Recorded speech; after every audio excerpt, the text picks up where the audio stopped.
We are live now with some of the eyewitnesses of the shooting last night in that movie theater in Aurora, Colorado, that left 12 dead, 59 wounded. Jennifer Seeger came face to face with the shooter.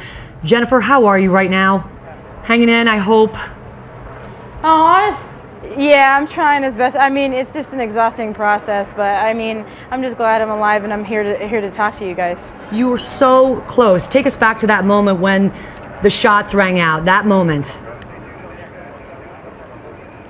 Yeah, I was sitting in the second row up from the screen, and I was the very first person on the right-hand side, and he came in and he was literally coming through an exit door on the right-hand side, and he was probably maybe 4 or 5 feet away from me. I was the first person he would have seen when he came in the door. And at first, we all thought, you know, that it was just part of the show, that he was just an actor or some sort, just adding props or, you know, some kind of pizzazz to make the show really cool for its premiere.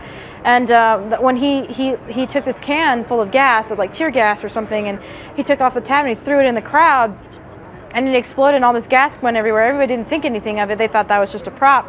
And then all of a sudden he takes his gun, and it was a rifle, and he shot it in the air.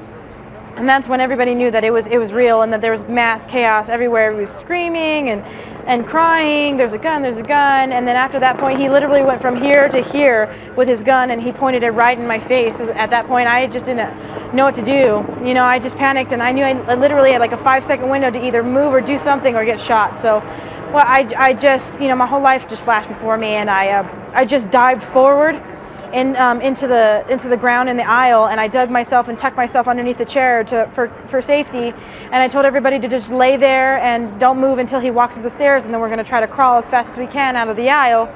And behind me, there was people that were shot. You know, he didn't shoot me, but he shot people behind me, and I could feel the bullets coming, rushing towards my head, and they were still fresh, and they were singeing my forehead, and it was just a crazy experience. And all you hear is women and children screaming in the background. He was going up the stairs, and we were just trying to go on the opposite side of him. He was on the left side of the theater, and we were trying to go into the right side.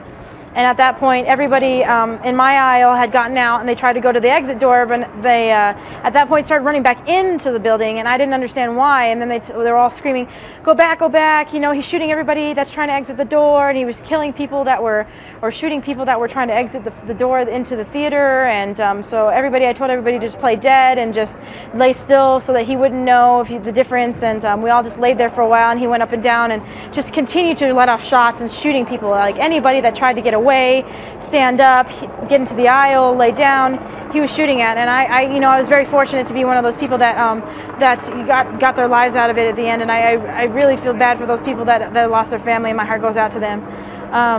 You know, at one point, I don't know how I got out of there, but I nearly collapsed. I was having a panic attack. I couldn't breathe from the tear gas. My eyes were watering, and I was about ready to give up. And, you know, I realized that there were people that needed help to get out. And so I just pulled myself together, and I realized that there were dead bodies in the stairs. I mean, there was a 14-year-old girl who was just laying there lifeless in the stairs. And there's bodies laying over the chairs, and there's just so many bodies. I didn't know if they were dead or alive, but they were all definitely hurt. And I, on my way out, was bear crawling my way to the exit, and there was a gentleman who was probably, I don't know, 18 years old or so. He had a bullet wound in his back, and I had previous EMT training, and so it just kind of kicked in instinctively for me to check his pulse and see where his levels were at, and his vitals and stuff. And so I went and checked. I mean, he was really, really critical. His heart rate was really low. He was losing a lot of blood, and so I said, I got to get him out of here. I got to get him out of here. And I put my arms underneath him, and I was trying to pull him out with me, and then everybody was like, no, let him go, because the gunman's coming back and he's going to shoot you. So I got scared, and I dropped him, and I walked out.